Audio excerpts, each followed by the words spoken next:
오늘은 에베소서 2장 5절부터 10절까지 말씀을 읽겠습니다.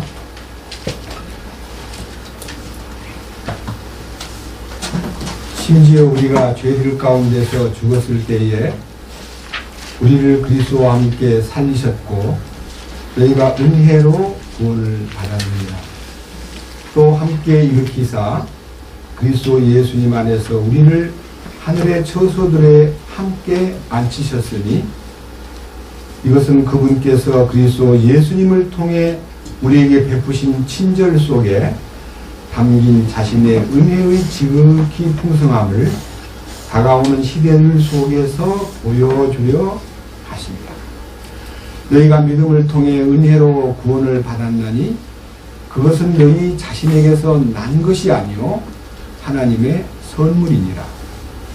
행위에서 난 것이 아니니 이것은 아무도 자랑하지 못하게 하려 합니다. 우리는 그분의 작품이요 그리스도 예수님 안에서 선한 행위를 하도록 창조된 자들이니라. 하나님께서 그 선한 행위를 미리 정하신 것은 우리가 그 행위 가운데서 걷게 하려 하심이니라. 2장 10절까지 말씀을 드리겠습니다. 다시 한번 기도드리겠습니다. 주님 진심으로 감사드립니다. 오늘 이 에베소 2장 5절에서 10절까지의 말씀을 읽었습니다. 주님이 사도 바울을 통해서 옥중 서신으로서 에베소 교회에 보낸 이 편지가 세월이 흘러 2000년이 지난 지금 이 시간까지도 우리에게 효험이 있고 우리에게 직접 말씀하신 내용이 관통되고 우리의 영과 혼을 깨끗게 하고 거룩하게 하는 능력이 이 말씀 속에 있음을 인하여 주님을 찬양합니다. 오늘 또 이 기록된 말씀이 우리에게 주님의 음성으로 들릴 수 있고 주님이 우리에게 직접 말씀하시는 귀중한 메시지로 받을 수 있도록 우리 마음을 이 말씀에 집중시켜 주시옵소서. 한 사람도 이 말씀에서 벗어나거나 이 말씀의 은혜를 소홀히 여기는 사람이 없도록 인도하여 주시옵소서. 이 말씀을 전하는 자의 생각과 표현을 주장하시고 말씀을 듣는 모든 사랑하는 형제님들과 자매님들에게 성령의 기름 부으심 속에서 주님의 임재를 실제로 느낄 수 있고 또 그것을 체험할 수 있도록 돌보아 주시옵소서. 여러 가지 환경과 혹은 병마와 일들에 매여서 함께하지 못하는 형제와 자매님들에게도 주님의 이끄심 속에서 말씀을 통해서 위로해 주시고 돌봐주시고 또 치료하여 주시옵소서. 우리 주 예수 그리스도의 이름으로 기도드렸습니다. 아멘.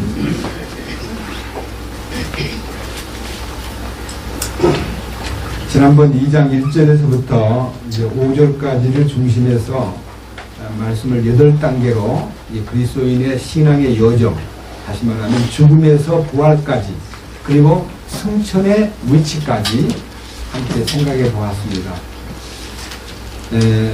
여기에서 이 원론적인 얘기가 2장 1절에서 우리들이 범법과 죄들 가운데서 죽어 있었을 때에 우리 주님께서 우리를 살려주셨습니다. 이 죽은 자를 살리는 역사가 기독교의 기본 진리입니다. 오늘날 많은 종교는 그냥 살아있는 인간들에게 착한 사람 되라고 그리고 좋은 사람 되라고 사람들에게 무엇인가를 요구하는 종교지만요, 기독교의 기본 진리는 죽은 자를 살려내는 부활의 신앙을 우리에게 안겨주는 것입니다. 우리가 지난날을 회고해 볼 때에 2장 2절에서는 우리가 지난날에 우리의 모습은 어떤 모습이었느냐, 이 세상의 행로를 따라 걸으며 그랬습니다. 모든 인생들이 걸어가는 인생길은요, 어디서 왔다가 어디로 가는 거야. 빈손으로 왔다가 빈손으로 가는 거야. 그 이상은 모릅니다. 근데 우리는 어디에서 왔다가 어디로 가는가를 몰랐더랬는데 이 세상의 행로를 따라서 걸었더랬는데 주님께서 우리를 구원하실 때에 내가 곧 길이요 진리요 생명입니다. 나를 통하지 않고는 아버지께로 올 자가 없다. 그래서 길 되시고 진리 되시고 생명 되신 분을 만남으로써 우리가 처했던 공중권세 잡은 자 곧 지금 불순종의 자녀들 가운데서 활동하는 영, 다시 말하면 이 악령에 우리가 끌려다니면서 노예 생활을 했구나. 그 사탄의 권세에서 벗어난 것에 대해서 너무 감격스럽습니다. 그런데 이 3절에 나타난 말씀에서 우리가 어떤 변화가 와야 되는데 이 3절에 머물러 있는 분이 많기 때문에 이 부분을 특별하게 말씀을 다시 한번 되새겨볼 필요를 느낍니다. 지나간 때에는 우리도 다 그들 가운데서 우리 육신의 욕심 안에서 생활하며 육신의 생각과 욕망을 이루어 다른 사람들과 같이 본래 진노의 자녀들이었습니다. 여기에 욕심을 따라 산다. 육신과 생각의 욕망을 이루려고 한다. 그 다음에 본질적으로 진노받을 자녀들이다 하는 이런 아픈 과거가 있습니다. 그런 과거에서 해방을 받았다면, 그런 과거를 통해서 저질렀던 죄에 대해서 애통하는 마음이 있다면 분명히 영의 구원이라는 첫 번째 이 주님의 죽음을 통해서 얻어진 우리들의 속죄의 은혜에 대해서, 용서받은 은혜에 대해서 너무 감사하다고 실제를 느낀다면 이제는 우리의 생활이 바뀌어야 됩니다. 생활이 바뀌려면 내가 바뀌어야 됩니다. 내가 바뀐다는 것은 혼의 변화가 와야 되는 것입니다. 그래서 육신을 따르던 생각에서 영을 따르고 육신의 생각에 빠져서 허덕이던 내가 성령님의 이끄심을 따라서 영 안에서 새로운 창조적 능력을 따라서 살기를 원하고 내가 무엇인가를 하도 막 발버둥 쳤던 인생의 모든 실패담을 이제는 내려놓고 주님이 내 안에 오셔서 나를 경영하신다는 이 엄청난 신비를, 하나님의 성품에 참여할 수 있다는 이 신비를 참으로 승복할 때 그때부터 변화된 그리스도인으로서의 삶이 시작되는 것입니다. 우리가 우리 자신들의 과거를 이렇게 아주 단축해서 말씀해 주신 한 절을 한번 읽어보겠습니다. 디도서 3장입니다. 디도서 3장.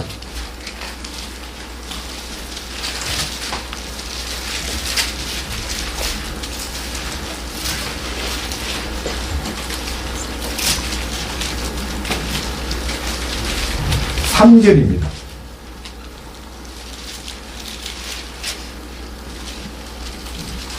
디도서 3장 3절.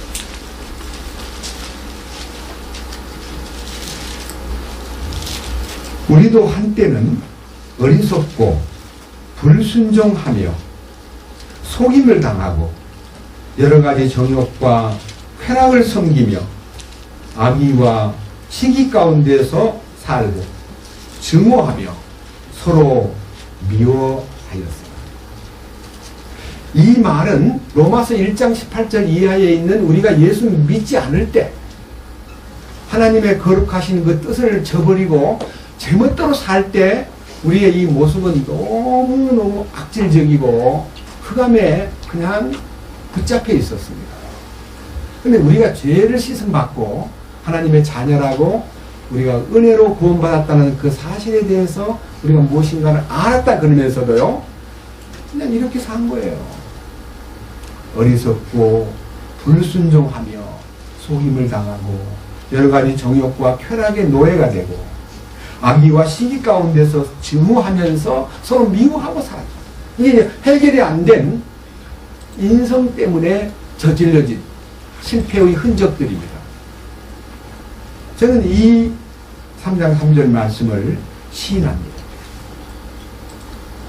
그런데 이제 문제는요, 이제 우리가 어떻게 주님이 원하는 완벽한 선을 추구하고 주님이 원하는 그 진리를 따라 살 것인가? 저는 제가 요한복음 8장 32절에 이런 말씀 기억납니다. 진리를 알지니 진리가 너희를 자유케 하리라. 자유로워졌다는 겁니다. 그 다음에 요한복음 17장 17절에 이런 말씀이 있습니다. 아버지여 저희를 진리로 거룩하게 하옵소서. 아버지 말씀은 진리입니다. 그러니까 진리로 자유를 얻었다는 것하고 진리로 거룩하게 된다는 것하고는 상당한 등급의 차이가 있습니다. 그래서 이 진리로 인한 자유가 우리 삶에서 어디까지 가야 되느냐? 조금 앞으로 넘기셔가지고요. 갈라디아서 5장을 보겠습니다. 에베소서 바로 앞 부분입니다. 갈라디아서 5장.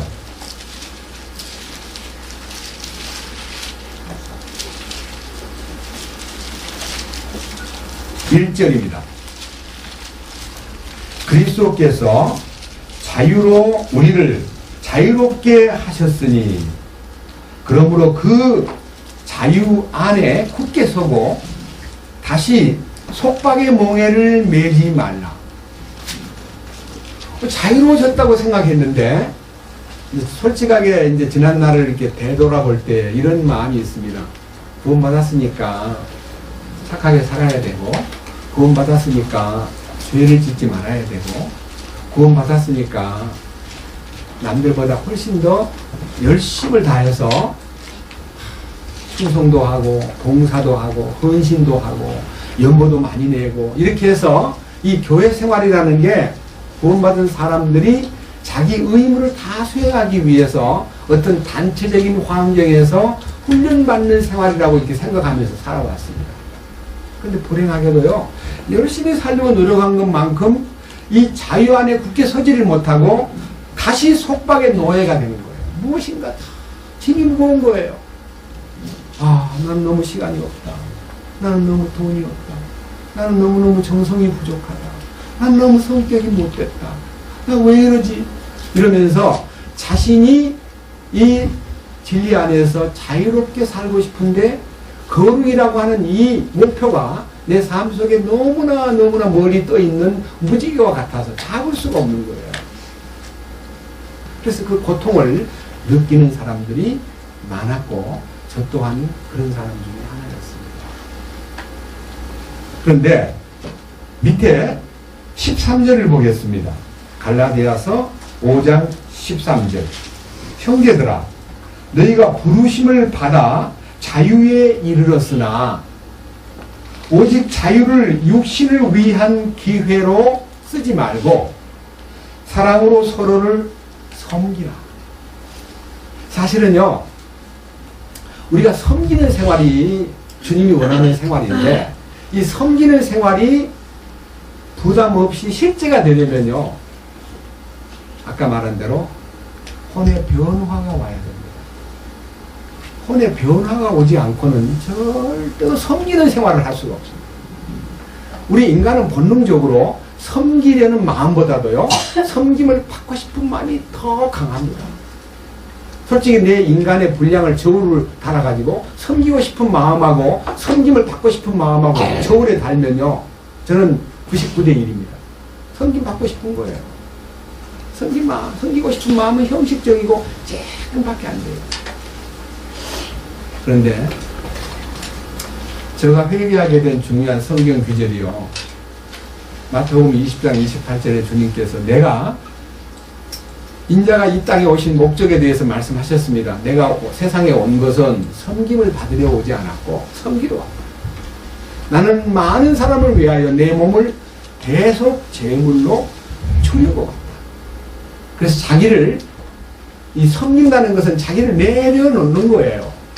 섬긴다는 건 자기 생명을 그냥 내려놓은 거예요. 자기 생명을 앞장 세우면 섬길 수가 없습니다. 그래서 우리 주님이 이 땅에 인간을 위해서 섬기러 오셨다는 분을 우리가 구주로 영접하고 왕으로 섬긴다고 하면서 예수님을 빙자해서 내가 얼마나 섬김 받으려고 의도하고 섬김 받으려는 그런 생활을 솔직히 감추인 채, 감추어 놓은 채 행동으로 섬기는 것처럼 하면서 섬김받기를 은근히 좋아하고, 주는 자가 복이 있다고 가르치면서 주는 것보다는 받는 것을 더 좋아하고, 이런 모순되고 아주 용서할 수 없는 그런 환경에서 살다가 오늘 여기에 나타나 있는 이 핵심적인 진리, 에베소 2장 이제 다시 돌아갑니다. 이 진리를 통해서 살 길이 열린 거예요. 2장 4절입니다. 긍휼이 풍성하신 하나님께서 친히 우리를 사랑할 때 보여주신 자신의 크신 사랑으로 인하여, 여기는요 말로 표현할 수 없는 하나님의 사랑입니다. 긍휼과 사랑이 나타남으로써 그 긍휼과 사랑으로 인하여 나의 모든 위선과 교만과 모든 절대로 내 안에서 이루어질 수 없는 섬김의 진리가, 그러니까 주님 안에서 섬기는 자가 돼야 된다고 하는 이 원칙이 이 속에서 이루어질 수 있도록 성령께서 오신 것입니다. 제가요 이 부분에 대해서 다시 5절로 돌아가면요 1절에서 필요했던 말씀하고 딱 이렇게 연결된, 고리가 연결된, 너희의 범법과 죄들 가운데서 죽었던 너희를 살리셨도다 라고 하신 말씀하고 딱 같은 맥락이지만은 차원이 있는 5절. 심지어 우리가 죄들 가운데서 죽었을 때에 우리를 살리셨고 라고 되어 있지 않고요, 1절에는 살렸다는 말만 나왔는데, 너희를 살렸다는 말만 나오는데, 이 5절에는 그리스도와 함께 살리셨고 이렇게 나와 있는 겁니다. 그러니까요 저는 오늘 새벽에 일어나가지고요 이 성경 계속 놓고 읽다가요 요 2장 5절 간호에 들어있는 너희가 은혜로 뭘 얻었다 그랬어요? 너희가 은혜로 구원을 받았느니라는, 이 은혜로 구원을 받았느니라는 말은요 제 생애 속에서 1966년부터요 2000년, 아니 어떤 면에서 지금까지 은혜로 구원받았다는 말은 죄사함 받은 걸로 생각했습니다. 너희가 은혜로 구원받았다는 말씀이 죄사함이라는 말씀, 곧 죄에서부터 이렇게 벗어난 것을 은혜로 구원받은 걸로 철저하게 그 어떤 그 한계를 딱 고정시켜 놓았습니다. 이 은혜로 구원받았다는 얘기가 8절에 세부적으로 나타나 있는데, 너희가 믿음을 통해 은혜로 구원을 받았나니 그것은 너희 자신에게서 난 것이 아니요 하나님의 선물입니다. 그래서 은혜로 구원받았다는 이 말씀이 그냥 죄사함 받고 하나님의 자녀가 되었다는 것으로만 생각하고, 이 은혜로 받은 구원에 대한 얘기가 아주 협의의 뜻, 다시 말하면 좁은 의미의 속죄의 뜻으로만 간주하고 지금까지 지냈는데요, 오늘 아침에 기도하면서 성경을 보다가 저 깜짝 놀랐습니다. 이 구원은 완벽한 구원, 이 구원은 성령님께서 보증해 주시는 굉장한 풍성이 들어있는 전체적인 구원, 부분적인 구원이 아니고 전체적인 구원이라는 것을 알게 되었습니다. 아멘. 죄사함의 구원만 거기 들어있는 게 아니고 혼의 구원도 들어있고요, 몸의 구원까지 다 포함되어 있는 완벽한 구원이라는 것이 딱 발견되었습니다. 제가 거기에 대해서 너무 감사해가지고 성경을 너무너무 실제적으로 이 완벽한 구원이었구나 감사했습니다. 자, 한번 봅시다. 에베소 1장 먼저 7절을 보겠습니다. 에베소서 1장 7절 이렇게 되어 있습니다. 그 사랑하시는 자 안에서 우리가 그분의 풍성한 은혜에 따라 그분의 피를 통해 구속 곧 죄들의 용서를 받았도다. 1장 7절에 이미 죄 용서 받았다는 얘기가 나오는데 왜 2장 7절, 8절에 가가지고 은혜로 구원을 받았느니라는 말씀을 다시 해야만 되었는가? 아니 1장 중심에 1장 8절부터 23절까지 내용 가운데는 넘치는 지혜와 분별을 주시고 신비를 열어주시고 그리스도 안에서 우리가 하나 되게 하시고 그 다음에 진리의 말씀을 통해서 우리가 구원의 복음을 들은 뒤에 그 말씀으로 인해서 자 1장 13절 보겠습니다. 구원의 복음을 들은 뒤에 어떻게 됐습니까? 자 1장 13절 너희도 진리의 말씀 곧 너희의 구원의 복음을 들은 뒤에 그분을 신뢰하였고 여기까지 우리가 그분을 신뢰한다고 생각하고 살았습니다. 근데 그 다음이 없었던 거예요. 그게 뭐가 없냐면요. 너희가 믿은 뒤에 구원의 복음을 들은 뒤에는 신뢰는 했는데 믿은 뒤에 그분 안에서 뭐가 되냐면요. 약속의 저 거룩하신 영으로 봉인되질 않았다는 거예요. 이 거룩하신 영으로 봉인됐다는 말은요. 성령의 보증 안에 들어온 성령께서 신뢰하는 사람이 되지를 못했다 이거예요. 성령을 근심시키고 성령을 소멸하고 성령을 탄식해 만드는 불쌍한 구원받았다 그러면서도 개망가니처럼 살았다는 거죠. 그래서 여기 보니까 14절에 그 영께서는 값주고 사신 그 소유물이 구속을 받을 때까지 우리의 상속유업의 보증이 되사 그분의 영광을 찬양하게 하시느니라 이렇게 말했습니다. 이 말은요 값주고 사신 이 인생에 대해서 너는 내 것이다 라고 하는 소유물이 완전히 된 주님의 소유권이 넘어간 사람이 되어야 되는데 아직도 여전히 내가 소유주가 돼가지고 나 인생을 내게 주어진 시간이나 환경이나 재능이나 물질이나 여러 인간관계나 모든 신앙생활에서 전부 내가 주도해 왔던 거예요. 주도권을 내가 쥐고 있는 한은 난 그분의 소유물이 아닌 거예요. 그래서 너무너무 허망한 과거를 가졌던 우리에게 그 다음 17절 1장 17절입니다. 우리 주 예수 그리스도의 하나님 곧 영광의 아버지께서 지혜와 계시의 영을 너에게 주사 그분을 알게 하시고 여기에서 그분을 안다는 것은요 어린아이가 태어나자마자 부모를 아는 거 아닙니다. 나중에요 제일 부모로서 기쁜 것이요 이제 저희 집에 이제 아들이 셋이 있는데 다 장가를 가서 이제 애들이 이제 잘하고 있는데요. 막 매우 기뻐한 때가 언제냐면요. 두 부부 사이에서 애기가요. 입에서 엄마를 불렀어. 아빠를 불렀어. 내가 누구냐? 아빠. 그러면 아빠를 알아봐.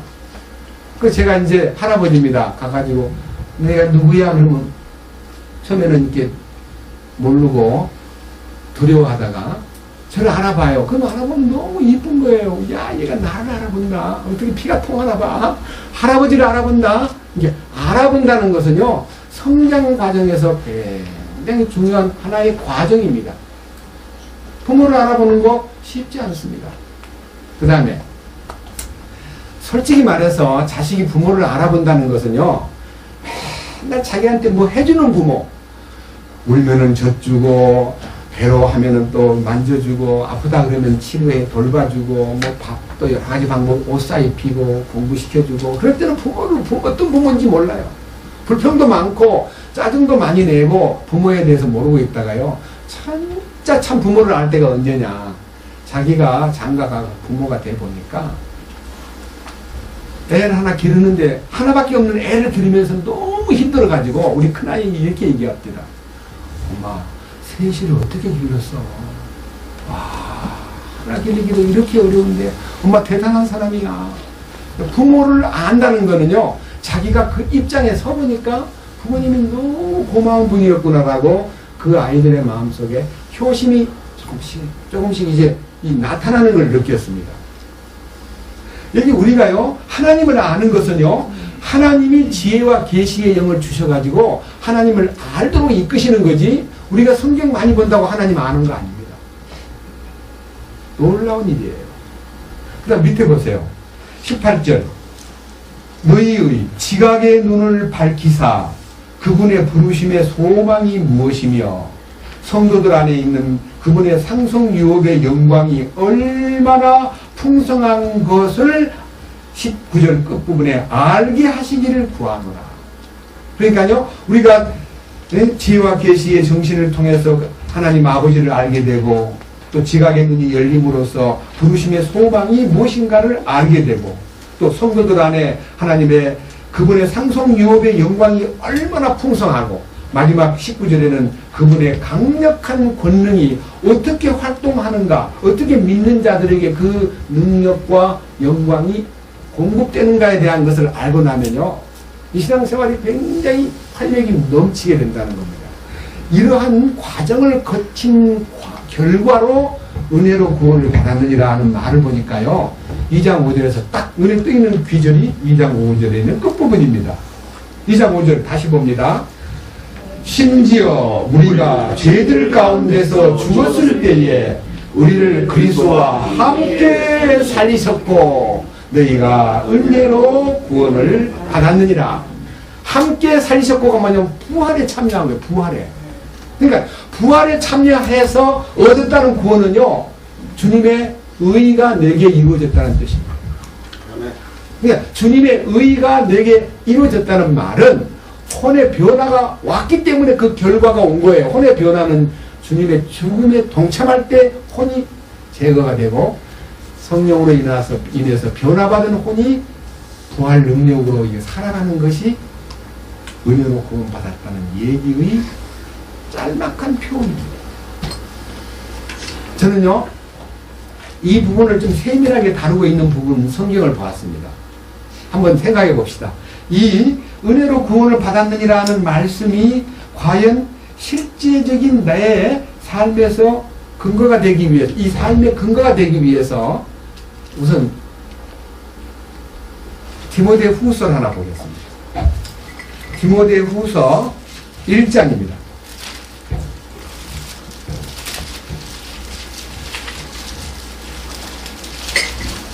디모데 후서 1장. 자세히 봅시다. 제가 이제 9절부터 보겠습니다.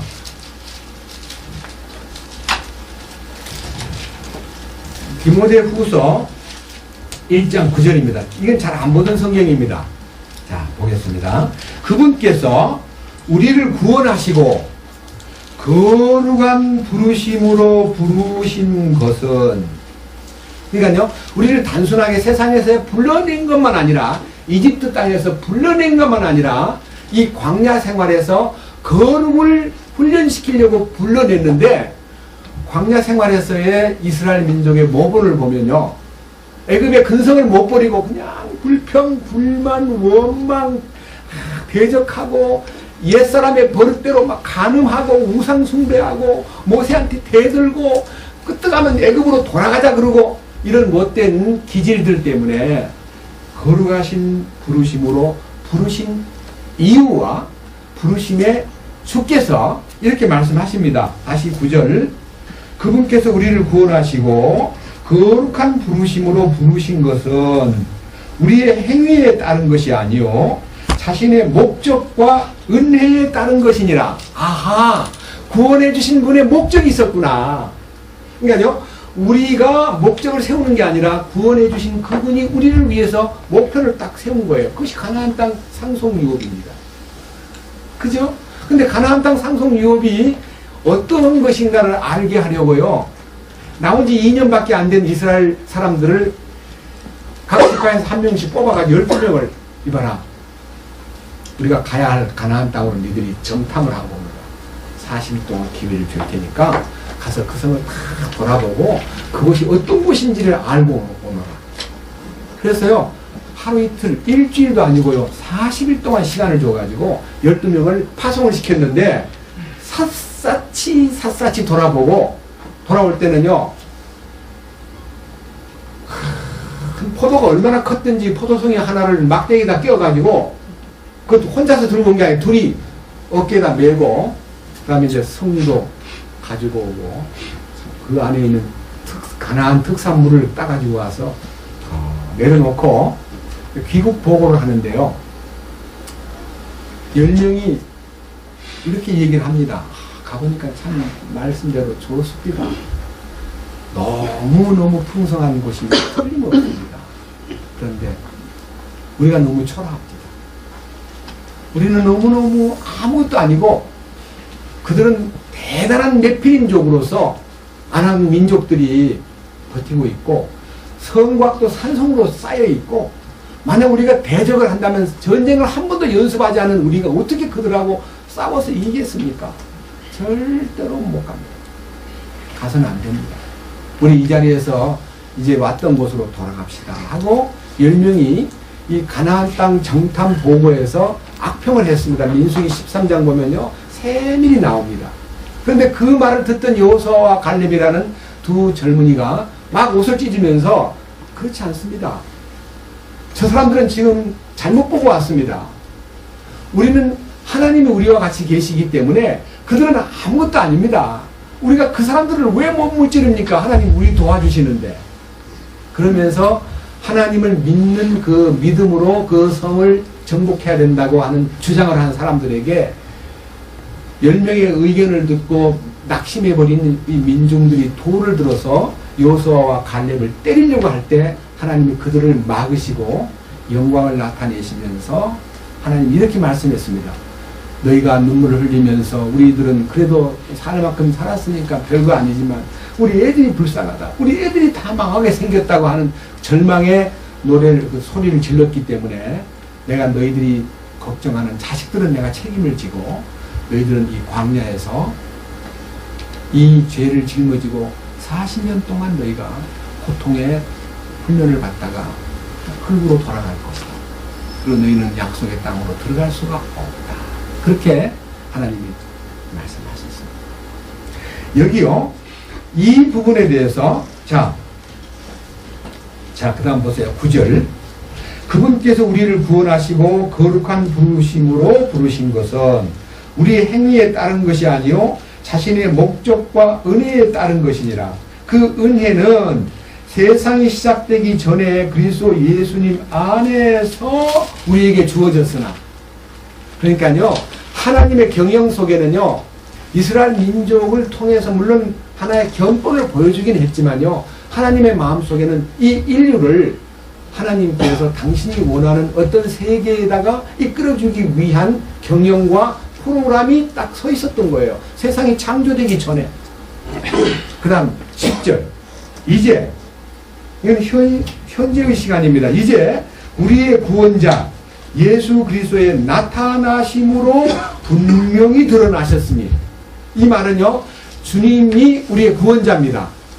자 예수님 우리 구원자인데 그 구원자께서 우리를 건져내는 것만 하신 게 아니라 우리를 인도해서 우리를 그 목적지에 도달하도록 이끄시는 인도자입니다.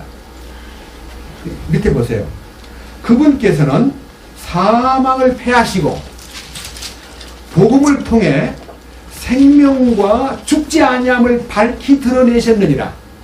그러니까요 이 인생이 지니고 있는 사망의 권세를 잡은 자인 마귀에게 매어가지고 우리 인생들이 죽음의 길을 걷던 인생을 사망을 주님이 십자가에서 지불하고 철폐시킨 다음에 생명을 갖고 오셔가지고 이제는 죽지 않는 길을 영원한 생명의 길을 밝히 드러내셨다는 겁니다. 그러니까 신앙생활이 뭐냐? 생명과 죽지 아니함을 밝히 드러내는 생활이다 이 말입니다. 그것이 구원의 효능이지 생명도 안 드러나고 생명 죽지 아니함에 대한 밝은 비전이 없이 많은 사람들이 예수 믿기는 믿는데 너무너무 약해가지고 조그마한 병 들어도 절망에 빠지고 조그마한 무슨 일을 하다가 무슨 어려운 사업에 뭐 부도가 난다든지 뭐 아니면 무슨 사별을 한다든지 아니면 어떤 큰 암병에 걸렸다든지 이러면요 제가 알고 있는 많은 전도인들도요 암의 진단을 받고 막 절망하는 모습을 많이 봐왔기 때문에 우리끼리 앉아가지고 나도 병에 들면 저렇게 안 될까? 그럼 자신 없지. 큰 소리 치면 안 되지. 당신도 그렇게 병이 들었을 때 그런 모습을 어떻게 한다고 할 수 있느냐라고 우리끼리 솔직히 서로를 이렇게 비춰보면서 자신이 나도 그런 경우에 도달하면 어떤 사람으로 나타날까 하는 저울질을 참 많이 했습니다. 자신이 없었어요. 그런데요 주님의 이 생명이요 이 부활 생명이에요. 주님의 생명이 나타나가지고 이 삶 속에 확고하게 접붙임이 되고 나니까요. 죽지 아니함을 밝히 드러내시는 역사가 보이더라고요. 그런데 여러분, 복음에는 두 개의 줄기가 있습니다. 복음의 줄기. 복음은 하나로 이렇게 가는 게 아니라 두 개의 줄기가 있는 이 양대 산맥 같은 줄기가 우리한테서 한 부분으로만 멎어 있으면 안 되고 이 한 부분이 완전히 발견돼야 되는데, 로마서 1장 봅시다. 16절.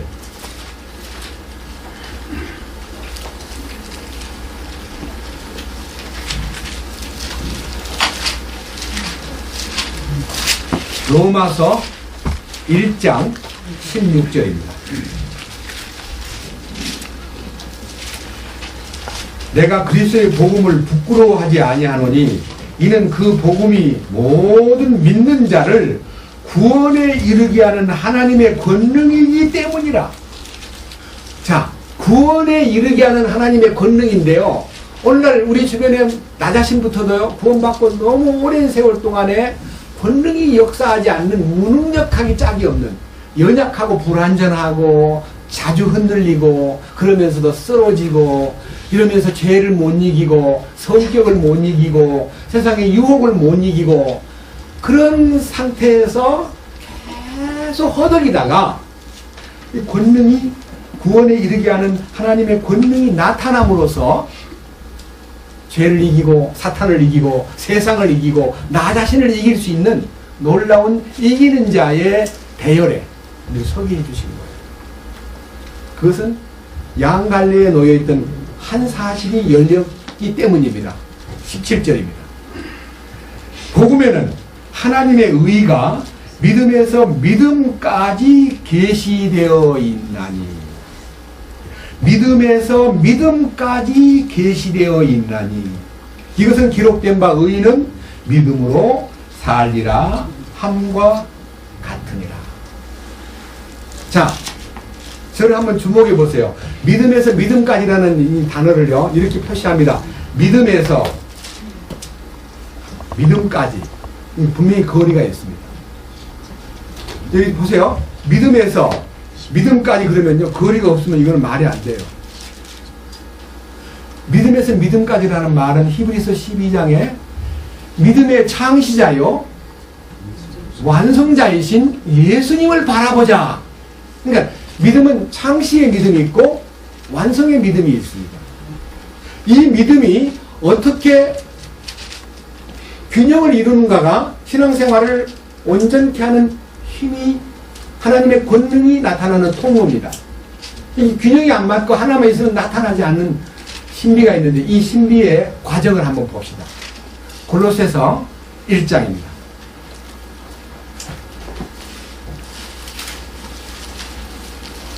골로새서 1장.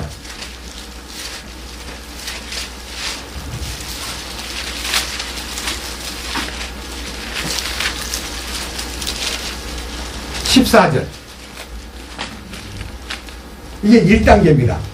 그분 안에서 우리가 그분의 피를 통해 구속 곧 죄들의 용서를 받았도다. 이게 6월절입니다. 자, 그분 안에서 피를 통해 구속 곧 죄들의 용서를 받았도다라고 하는 것이요, 이제 에집트의 노예 생활에서 해방된 거예요.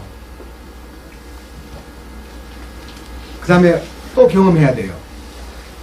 또 하나 밑에 보세요. 20절.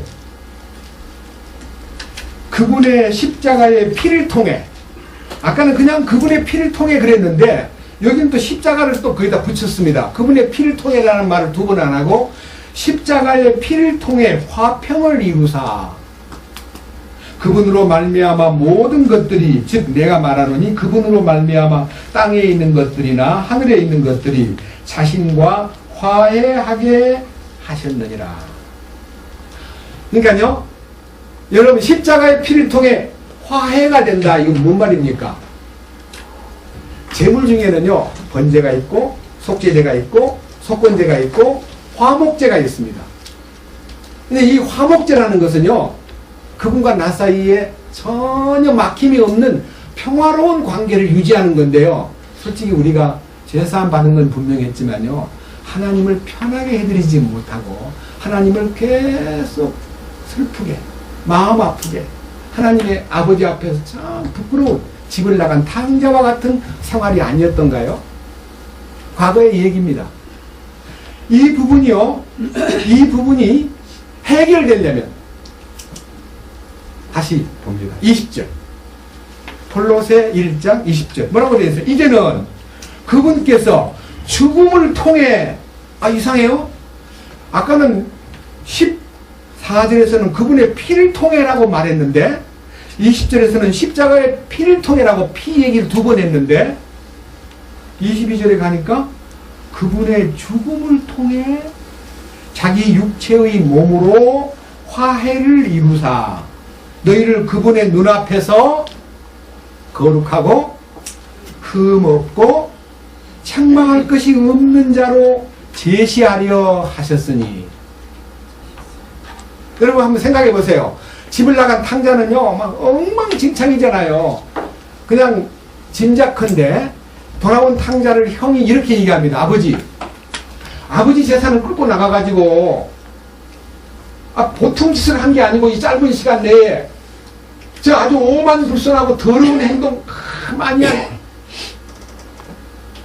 그리고 탕진한 저놈 창기와 함께 재산을 말아먹은 저놈 뭐가 예쁘다고 송아지를 잡으셨습니까? 근데 아버지는요 그 험악한 과거를 지닌 아들이 돌아오니까요 과거를 전혀 묻지도 않고요 아주 깨끗하게 첫째는 그 품에 안아주고 둘째는 목욕을 시켜주고 셋째는 흰옷을 입혀주고 넷째는 반지를 끼워주고 그 다음에 마지막에는 발에다가 맨발로 돌아온 아들한테 신발도 신겨주고 이 신발 신긴 얘기가 굉장히 중요한 얘기예요. 복음을 사명을 부여하는 겁니다. 그 다음에 송아지 잡아가지고 풍악을 울리면서 이웃을 불러놓고 잔치합니다. 그 아들은요 아버지가 볼 때 거룩하고 흠없고 책망할 것이 없는 자로 동네 사람한테 제시하는 거예요. 이 아들은 고개를 못 들고 어찌할 바는 모르지만요 아버지는 그를요 그의 죽음의 가치가 이제 송아지로 설명되는 거예요. 먹어라. 풍족하게 먹어라. 먹고 즐기자. 이 주님의 죽음을 나타내는 송아지의 죽음이 우리의 모든 부족한 과거와 험악한 과거를 거룩하고 흠이 없고 책망할 것이 없는 자로 제시된다는 말은요 다른 말로 말하면 전시된다는 말. 전시. 남한테 보여주는 거예요. 얘는 아무 문제가 없습니다. 얘는 깨끗합니다. 얘는 거룩합니다. 얘는 남을 것이 없습니다. 왜? 아버지가 다 책임을 졌기 때문에. 그래서 이 아들은요 솔직히 그 송아지가 죽는 죽음 속에서 자기의 과거가 끝나버린 거예요. 그리고 그 아버지의 곁에서 격려를 받고 이웃 사람들로부터 아버지가 예뻐하면요 이웃들이 와서 돌을 던지지 않을 거예요. 저런 나쁜 놈 자식, 저런 빌어먹을 놈 이렇게 말하지 않습니다. 여러분 집에서 기르는 개도요 주인이 천대하면요 놀러온 친구들도 발로 막 개를 차요. 근데 주인이 개를 예뻐하면요 이웃에서 온 애들도요 그 개를 예쁘다고 만져요. 그러니까 문제는요 우리가 주인에게 어떤 대우를 받느냐는 거예요.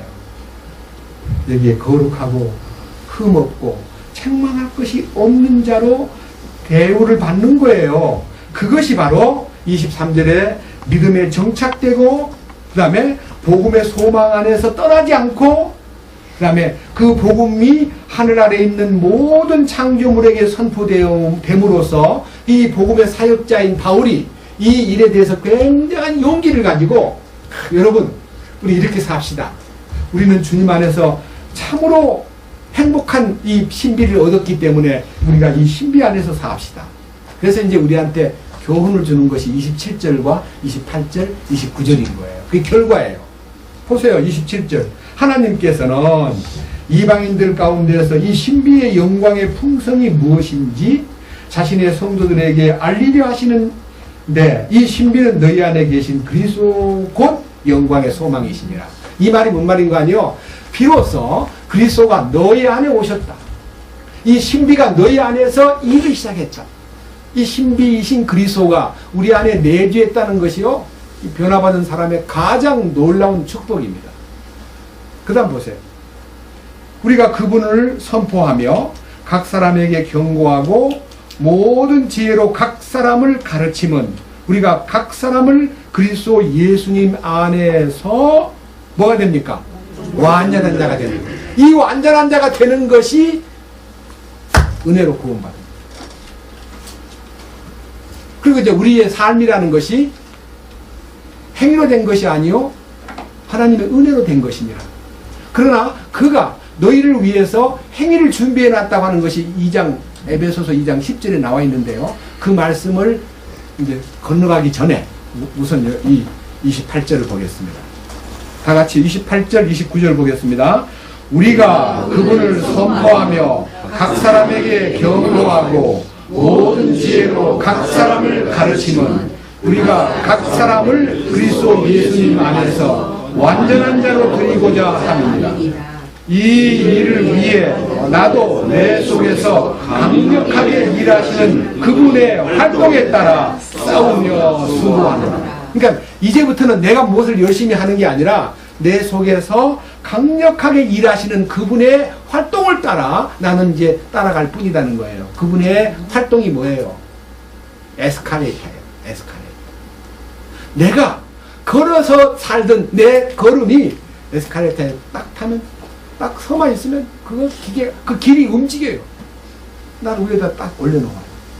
예, 주님이 주시는 놀라운 신비 속에 나를 다시 인도해 줌으로써 우리 성령 안에서의 생활은요, 내가 의지로 행동하는 게 아니라 내가 의지만 세우면요, 컴이요, 바로 그 당신이 정하신 곳으로 불러들여가지고 거기에 딱 서면 난 그가 우리를 데리고 올라가는 겁니다. 이것이 그리스도의 신비인 것입니다. 저는요, 이 말씀이 주어진 골로새 교회에 보내는 편지를 보낼 때 왜 이런 얘기가 14절에서 골로새 1장 14절에서 피를 통해 죄 용서받은 얘기, 그 다음에 20절에서 십자가의 피를 통해 화해하게 된 얘기, 그 다음에 21절에 가가지고 이런 말이 있습니다. 한때는 구원받았다 그러면서 그 말이에요. 한때는 어떻게 되어 있어요?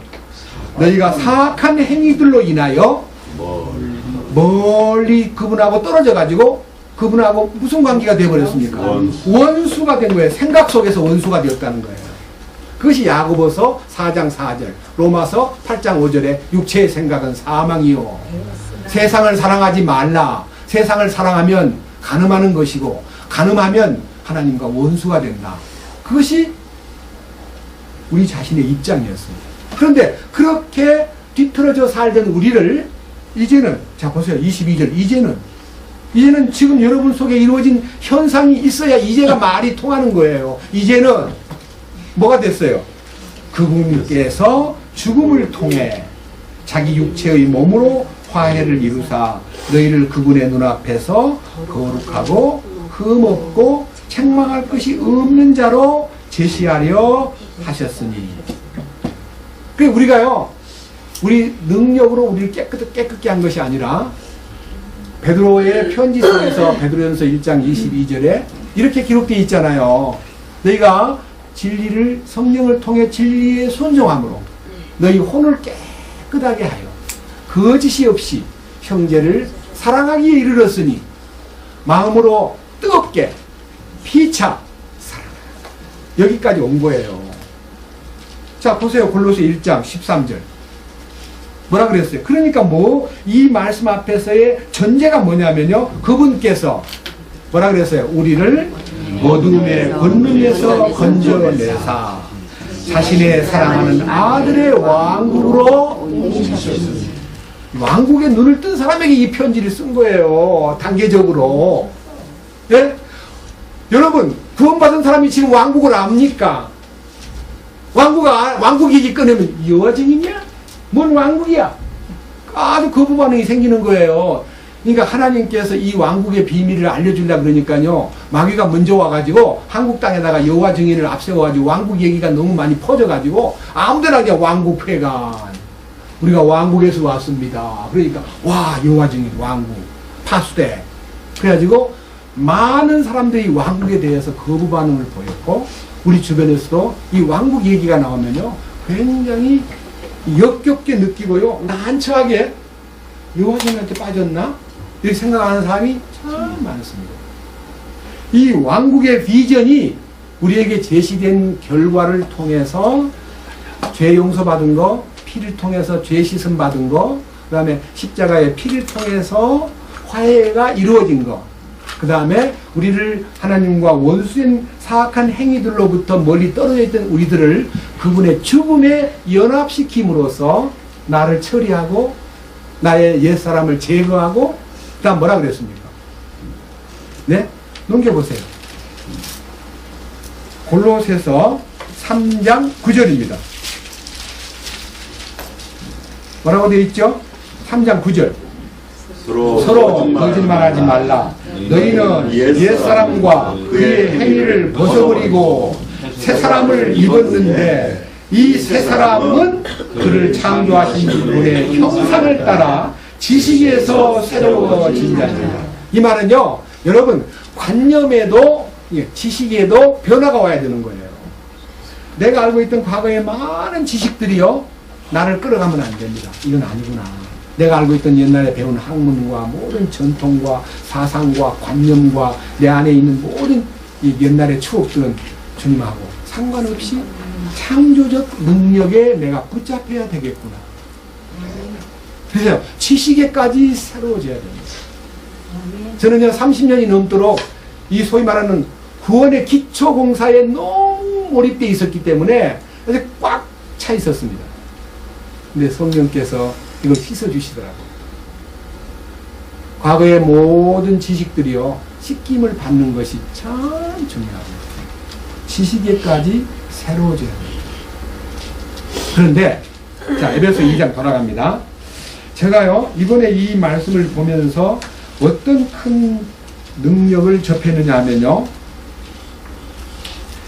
2장 이제 7절을 보겠습니다. 6절 2장 6절 또 함께 일으키사 이 함께 일으키사는요 죽음에 동참한 사람에게 나타나는 부활 생명이 함께 나타나는 걸 말합니다. 부활을 체험하는 거예요. 함께 죽으면 함께 사는 거예요.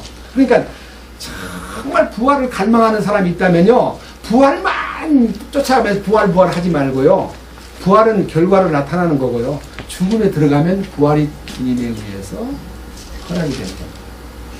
죽지도 않고 부활하려는 사람은 욕심쟁이입니다.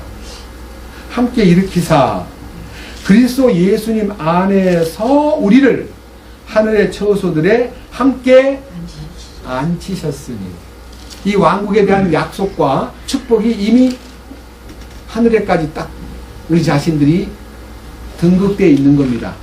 우리가 땅에 살고는 있지만요 이제는 하늘에서 공급해 주시는 하늘 방법으로 살아가도록 하나님께서 우리에게 모든 것을 이끌어 주시는 것이 죽음에 연합하고 부활에 연합하고 승천에 연합될 때에 주님의 죽으심에 연합됐을 때는 죄를 씻고요 부활에 연합될 때는 자아가 변하여 혼생명이 굴복하고 그 다음에 하나님의 의가 나타나서 의를 생산하는 의의 도구가 되고 그 다음에 마지막 승천의 영광은요 승천의 영광은 보장이에요. 보장.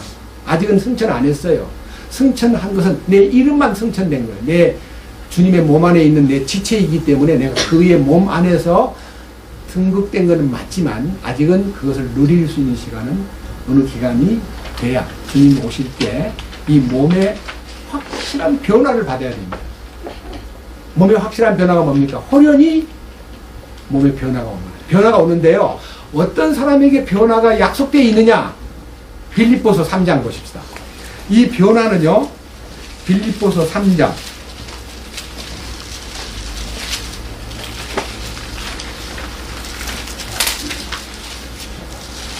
20절과 21절입니다.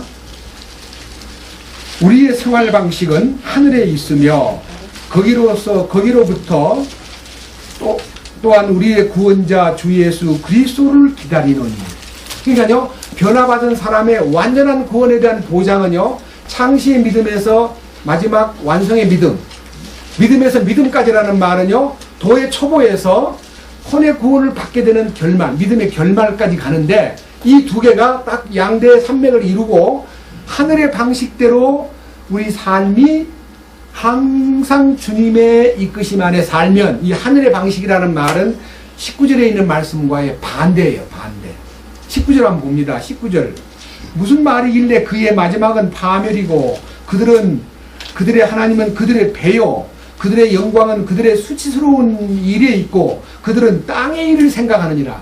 그러니까요, 구원받았다 그러면서 우리가 땅에 있기 때문에 땅에 집착하는 게 아니라 주님이 주시는 그 영광스러운 비전, 약속에 항상 소망을 두고 주님을 바라보면서 살아야 되는데, 배 채우는 일, 배 뜨뜻한 일, 아니면 편안한 인생을 누리는 일, 그게 다 돈 문제예요.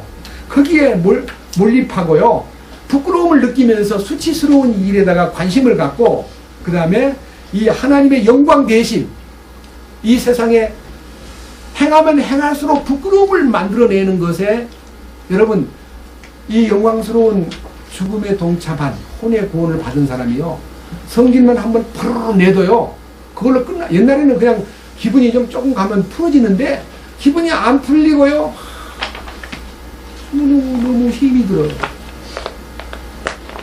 주님 앞에 즉시 주님 부끄럽습니다. 저는 아닙니다. 제가 먼저 나서가지고 주님을 제가 너무 괴롭혔습니다.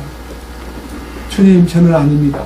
이렇게 해서 주님 앞에 진정으로요, 자신의 잘못됨을 즉각적으로 고백하지 않으면요, 그 부끄러움이 막 계속 생활을 지배하고, 그 다음 그 부끄러움이 말씀을 딱 서면 말씀이 안 열리는 거예요. 그런 경험이 없는 사람은 아직까지 혼의 구원을 받지 못한 사람입니다.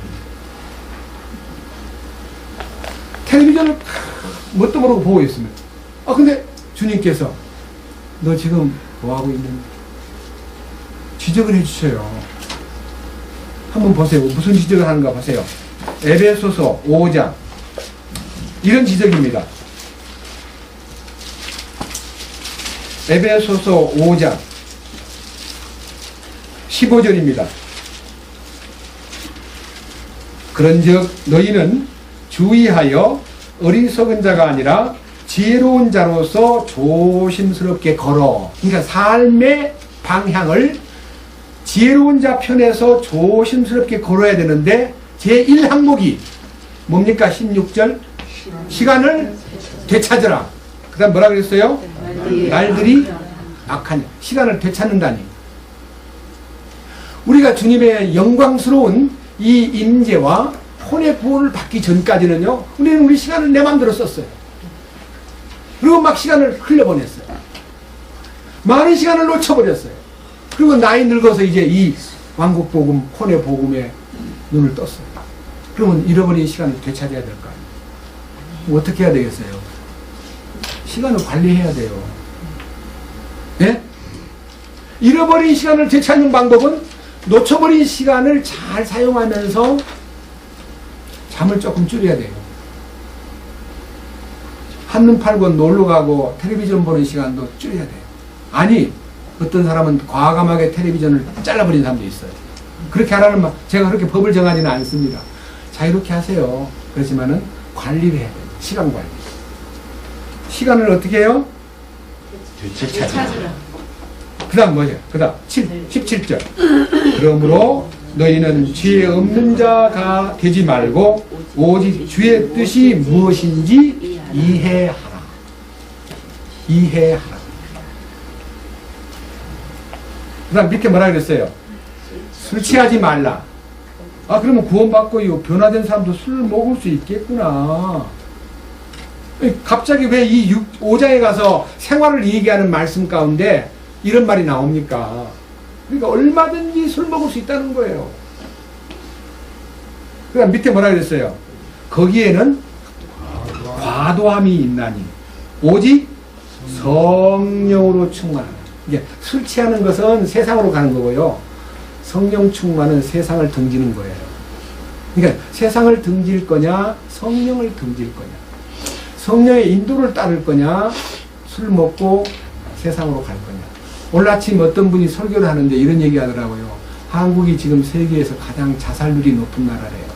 1등. 그 얼마만큼이냐니까 어떤 통계에서는 하루에 38명 정도, 어떤 통계에서는 하루에 42명 정도가 죽는데요. 자살. 자살은 뭡니까? 살인이에요. 남 죽이는 것만 살인이 아니고 자기를 죽이는 것도 살인이에요. 네? 그것이 성령 충만을 하면 자신을 죽이지 않습니다. 밑에 보세요. 뭘 해야 됩니까? 19절. 시와 찬송가와 영적 노래로 너희 자신에게 말하며 너희 마음속에서 주께 노래하고 선율을 만들며 모든 일로 인해 우리 주 예수 그리스도의 이름으로 항상 아버지 하나님 곧 아버지께 감사하고 하나님을 두려워하는 가운데 서로에게 복종하라. 여러분, 저는 오늘 아침에도요 복종을 배웠습니다. 제가 이번 수양회 때 제가 만들려고 만든 책이 아니고 어떤 메시지를 전하고 나서 너무 감사해가지고 그걸 누가 이제 필사해 놓은 걸 제가 교정을 해가지고 교정을 좀 준비해 놨다가 어떤 자매님과 어떤 말씀을 듣는 자매님이 너무 막 기도에 떠올라서 전영석 형제한테 보내주면서 그 자매님한테 좀 보내주라고 그랬는데 아침에 와가지고 형제님 그 제목이 조금 누가 얘기합니다. 제가 이 완전한 구원이라는 제목을 달았거든요. 완전한 구원. 오늘 아침에 지금 얘기하고 있는 내용하고 똑같은 내용. 완전한 구원. 그랬는데 이광원 형제님이 전영석 형제님과 같이 앉아가지고 완전한 구원이라는 용어보다는 온전한 구원이라는 용어가 훨씬 더 중량감이 있고 은혜가 된다 그래서 남의 그 써놓은 제목을 마음대로 바꿔. 그래. 그냥 그래. 그렇게 하련만 제 마음에서 더 좋은 표현이 있다 그러니까 그건 이제 한문 박사니까 저보다 한문을 더 깊이 아니까 그러면 온전한 구원이라는 말이 좋겠다. 그렇게 바꾸세요. 저는 복종했습니다. 그러니까 무슨 말이냐면요. 이 교제는 어떤 특정한 사람의 명령권 하에서 내 말 들어! 내 결정을 따라! 이렇게 되는 것이 교회가 아니고 주님의 완벽하신 머리 대심 안에 복종하는 것과 더불어 지체에게 복종하는 거예요. 지체에게. 그 말이 뭔 말이냐면 지체의 의견이 머리의 의견이기 때문에 지체가 요구할 때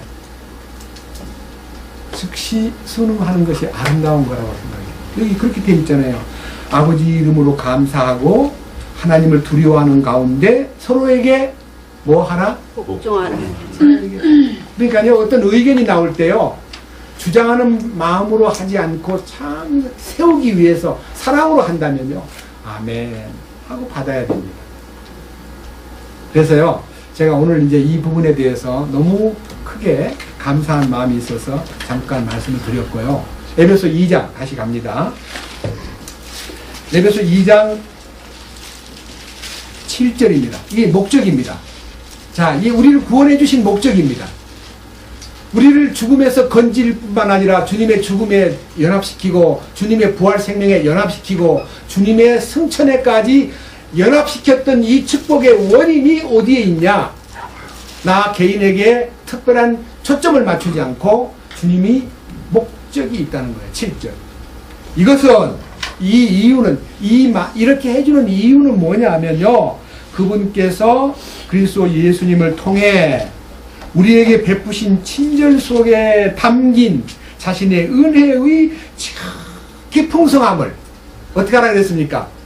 다가오는 시대들 속에서 보여주려 하심이라. 뭘 보여줘야 돼요? 문자를 보여줘야 돼요? 주님 안에 있는 나를 보여줘야 될 거예요. 나를. 사도 바울이 이 문자만 써가지고 행동은 엉망으로 했다면요, 누가 이 글이 오늘날까지 살아있겠습니까?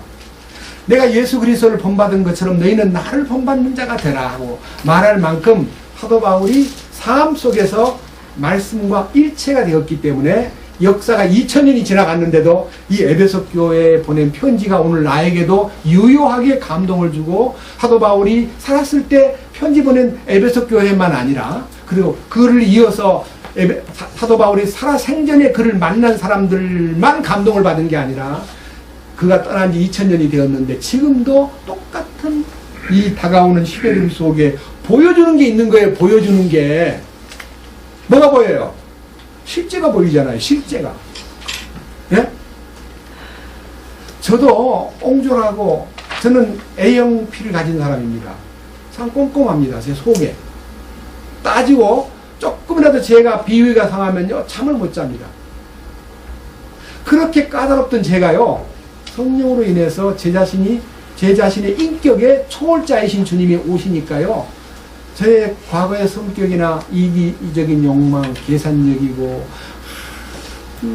장깨를 부리려고 하고, 교만하고, 위선적인 요건들이요, 녹아버리니까요, 주님이 내게 베푸신 친절 속에 담긴 그 은혜의 지극히 풍성함이 어떤 것인가가, 첫째는 제 집사람에게 나타나고, 둘째는 제 아이들에게 나타나고, 아이들도요, 제가 옛날에 오매했습니다.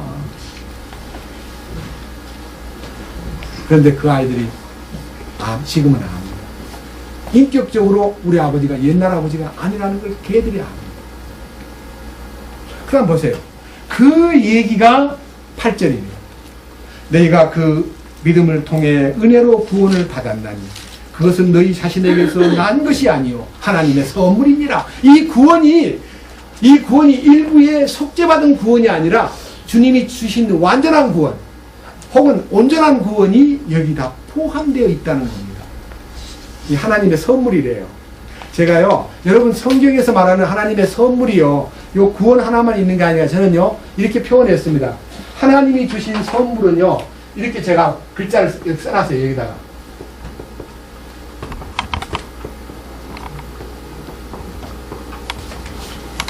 종합 세트. 선물이요, 단일한 선물, 구원의 선물 하나만 딱 싸가지고 준 게 아니라, 박스를 딱 열어보니까요, 종합 선물 세트 아시죠? 예. 야, 종합 선물 세트가 있더라고요. 너무 감사해가지고, 제가 이 성경에다가 빨간 표시로 종합 선물 세트라고 써놨어요. 사도행전 2장 봅시다.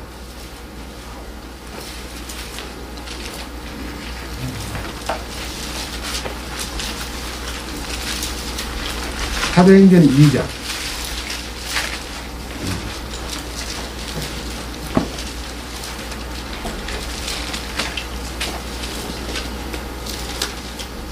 (36절입니다)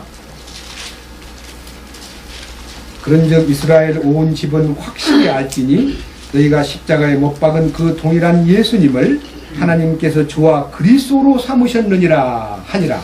이제 그들이 이 말을 듣고 마음속으로 찔려 베드로와 나머지 사도들에게 이르되 사람들아 형제들아 우리가 어찌할까 하거늘 이에 베드로가 그들에게 이르되 회개하고 너희 각 사람이 예수 그리스도의 이름으로 침례를 받아 죄들의 사면을 얻으라. 그리하면 너희가 성령님을 선물로 받으리니. 성령님을 선물로 받으리니. 이 약속은 너희와 너희 자손과 멀리 떨어져 있는 모든 사람 곧 주 우리 하나님께서 부르실 모든 사람을 향한 것이니라 하고 또 많은 다른 말씀들로 증언하며 권면하여 이르되 이 패역한 세대로부터 너희 자신을 구원하라 하니라. 여러분, 죄사함 받은 구원만 아니라 이 세상으로부터 구별되는 이 패역한 세대로부터 구별되는 여기까지 가는 구원의 능력이요, 성령을 선물로 받을 때 구원도 같이 주시는 거예요. 그러니까 성령의 선물이 먼저예요. 구원의 선물은 그 안에 같이 들어있는 거지만요, 사실은 나타날 때는 성령의 선물이 먼저고요, 그 다음에 구원이 다음인데요. 그 다음 뭐라 그랬어요? 이 41절에 그때에 그의 말을 기쁘게 받아들인 사람들이 침례를 받음에 바로 그날에 3,000혼가량이 그들에게 더해지니라. 이 3,000명이 구원을 받았는데 이 구원은 단순한 죄사함만 아니고 이 초대교회의 구원은요 완벽한 성령님의 능력으로요, 죄사함과 더불어 침례까지 통해서 자기가 처리됨으로, 이것이 원래는 한 세트 안에 들어있는 축복인데요, 면만 양면이었습니다. 이쪽 면에 보니까 예수님이 너의 죄를 위해서 피 흘리셨다는 면이 있고, 뒷면을 열어보니까 예수님의 십자가에 너가 처리되어 있느니라는 놀라운 축복이 담겨 있었는데, 이 한쪽만 보여주고 그냥 우리를 전도한 거예요. 한쪽만 보여주고 양면을 안 보여주고. 왜? 자기 눈에도 이게 안 보였던 거예요. 남한테요 한쪽만 이렇게 보여주면서 이 뒤쪽에 있는 것이 자기 눈에 안 뜨이니까 요 한쪽만 절대화시킨 거예요. 그것이 오늘날 복음주의자들의 불행한 반쪽 구원입니다. 이 완벽한 구원의 역사가요 지금 이 시대에 열렸다는 것은 너무 기적입니다. 저같이 별로가 아닌, 아무것도 별로 알지도 못한 저를 이 은혜 가운데 열어주신 이 완벽한 양면성을 보여주신 것이 너무 놀라운 기적입니다. 그 다음 보세요. 또 있습니다. 로마서 5장.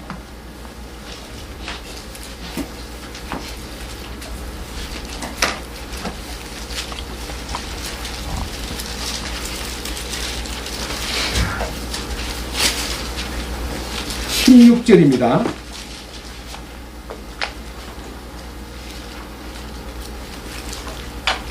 또 이 선물은 죄 지은 한 사람으로 말미암아 이루어진 것과 같지 아니하니 이런 한 사람으로 말미암은 심판은 정죄에 이르렀으나 많은 범죄로 인한 이 거저 주시는 선물은 칭의에 이르기 때문이라. 여기에 이제 이 선물의 내용을 갖다가 거저 주신다 그랬습니다.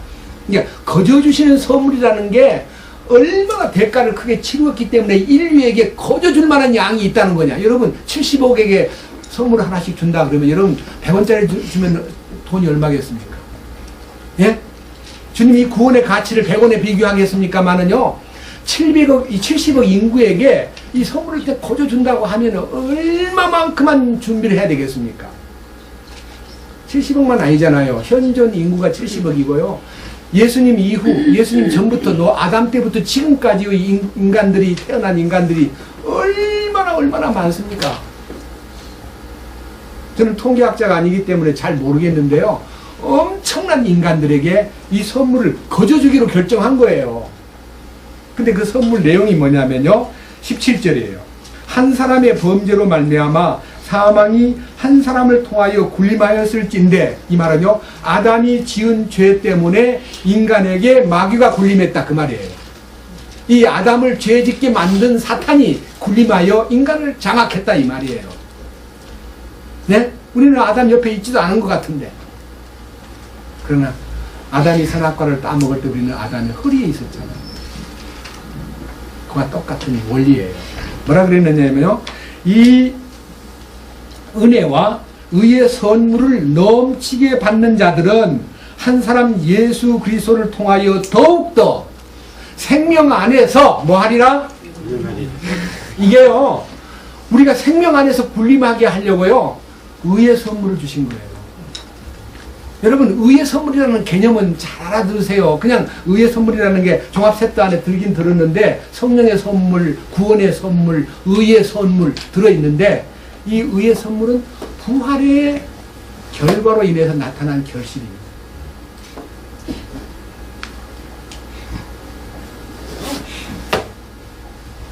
무슨 말이냐? 로마서 4장 25절에 예수는 우리의 범죄함을 위하여 내어짐이 되고 우리를 의롭다 하심을 위하여 살아나셨느니라. 살아나신 분이 우리에게 주신 축복이 의예요. 의. 이 의의 선물은요 그냥 칭의의 선물만으로는 만족하지 않고 이 의가 생산돼가 열매를 맺는, 의의 열매를 맺는 선물을 받아야 되는 거예요. 의를 품에다가 품고만 있으면 그것은 티켓에 불과합니다. 근데 의를요 생활 속에서 누려야 됩니다. 그래서 사도 바울이 간증을 이렇게 합니다. 내가 가진 의는 율법에서 난 것이 아니다. 하나님께로서 난 의, 곧 그리스도 예수의 부활의 능력을 통하여 내게 주신 그 의를 인하여. 빌립보서 3장 8절 이하에 바울의 간증 속에 그리스도의 부활로 말미암아 나타난 의라 그랬습니다. 이 의의 선물이 주어진 거예요.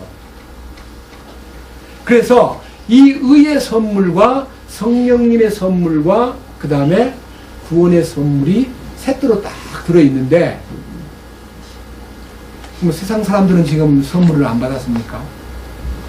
저는요, 선물의 이 보편성, 이 보통 선물이 있고 특별한 선물이 있는데, 지금 제가 말하는 이 선물은 특별한 선물입니다.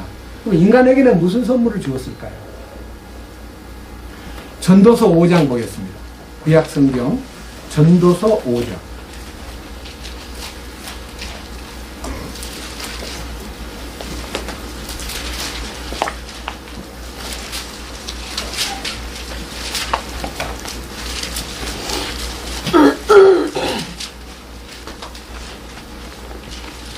전도서 5장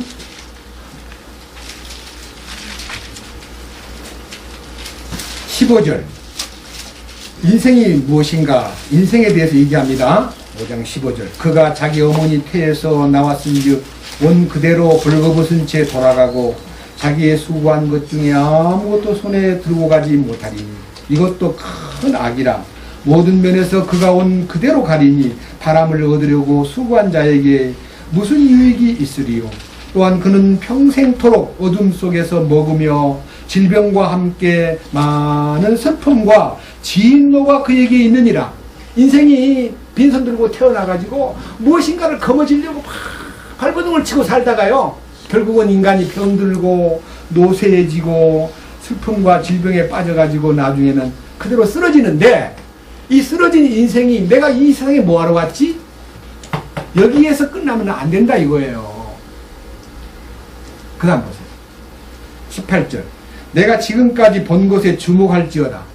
네가 인생을 태어나가지고 죽을 때까지 보아왔던 모든, 눈에 뜨였던 모든 세상에 대하여 네 주목하라.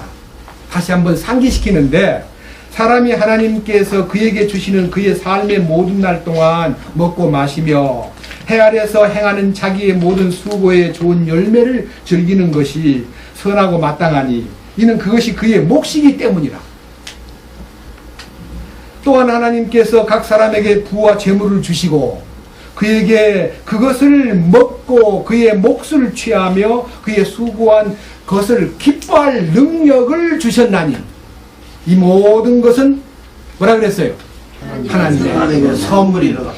이게요, 태어나서 죽을 때까지 하나님이 공기 주시고 햇빛 주시고 물질 주시고 생선 주시고 과일 주시고 물질을 다 허락한 거예요. 전부 다 하나님의 선물로 산 거예요. 맞잖아요? 근데 그가 그걸 모르고 세상을 떠나면 하나님 앞에 죄를 하나도 안 지었어도요, 하나님 앞에 어마어마한 빚쟁이구나 그걸 알고요, 지옥으로 갈 수밖에 없어요. 우리는 우리가 모르고 살았는데 그 특별한 은혜를 받고 나니까 그 은혜만 은혜가 아니라, 그 선물만 선물이 아니라 인생이 살아가는 모든 것이 하나님의 선물로 지금 살고 있구나. 비 내려주고 햇빛을 주시고 곡식을 익게 하시고 풍성하게 하시고. 제가 어젯밤에 어떻게 우연히 우리 이제 집에서 할아버지가 이렇게 틀어놓은 인도네시아의 8살, 9살, 10살 먹은 어린애들이 배 타고 나가서 고기 잡는 그 광경을 이렇게 스케치해놨는데 너무 마음이 아프더라고요. 8살, 9살, 10살 먹은 애가 학교를 안 다니고요, 참치 잡으러 나, 참치. 그래서 얼마를 버냐면요, 많이 벌면 우리나라 돈으로 하루에 3,000원인가 벌어요. 3,000원. 많이 벌면. 뭐 400원, 500원 벌어서 나눠줄 때도 있어요. 근데 걔들한테 네 꿈이 무엇이냐? 난 선장이 되고 싶어. 선장이 되려면 배가 있어야 돼요. 그런 비참한 인간을 사는데, 그 바다에 나가서요, 바다에 나가서 그물을 치는데 어디가 그물을 치냐 그러면요, 갈매기가 확 떠드는 곳에 그물을 막 치더라고요. 갈매기가 있는 곳에 고기가 있어요. 근데 그물을 잘못 쳐가지고 그물을 쫙 쳐놨는데 참치가 도망가 버려요. 뭐만 있냐면 저리만 잡혀요. 제가 그런 걸 보면서 전부 다 하나님 주신 선물이에요. 바다에 무수히 다니는 모든 생물들이 하나님의 선물이에요. 하나님이 직접 길러요. 예? 그런 모든 것이 이 사도행전 17장 아레오바에 다 그 바울의 설교 속에 뭐라 되어 있냐면요. 우주와 그 가운데 있는 만유로 지으신 신께서는 천지의 주제시니 그 다음에 사람이 그분을 힘입어 살며 존재하느니 그분이 생명과 호흡과 만물을 친히 주시는 자이시니라. 이렇게 언급되어 있어요. 사도행전 17장 24절 이하에 기록되어 있습니다. 전부 다 하나님의 선물이에요. 그런데 이 땅에 하나님의 선물을 누리고도 선물 받은 줄 모르고 산 인생이나 이 특별한 종합 세트, 하나님께서 주시는 구원의 선물들, 의의 선물들, 성령의 선물들, 그리고 그 안에다가 그리스도를 우리에게 거저 주셨잖아요. 그리스도. 우주의 창조자를 우리에게 거저 안겨주셨잖아요. 이것이 오늘날 우리에게 진심으로 마음속에서 아멘이 된다면, 참으로 그것을 받아들인 것이 하나님의 선물이라고 느껴진다면 우리 행할 일이 하나 있죠. 우리 행할 일. 그것이 2장 9절 10절 에베소서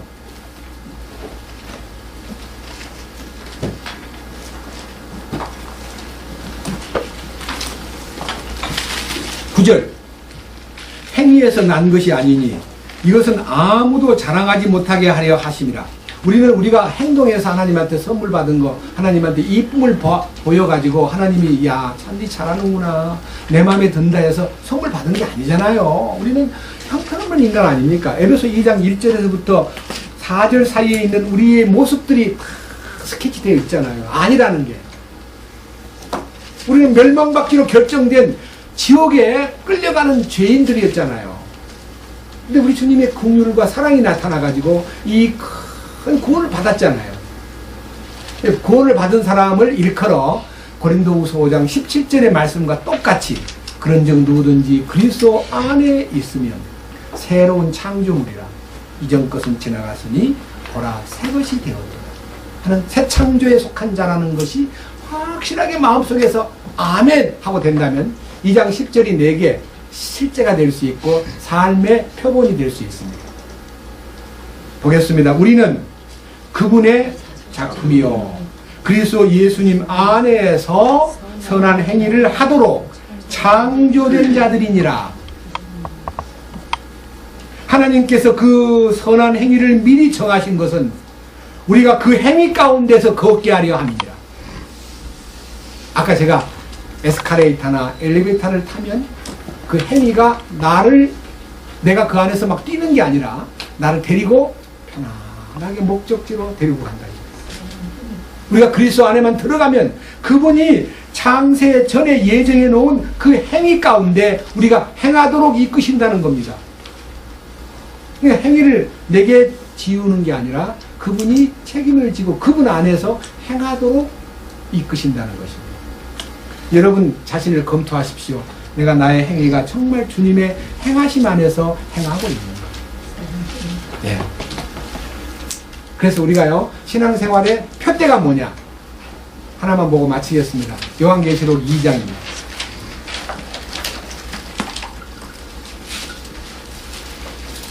요한계시록 2장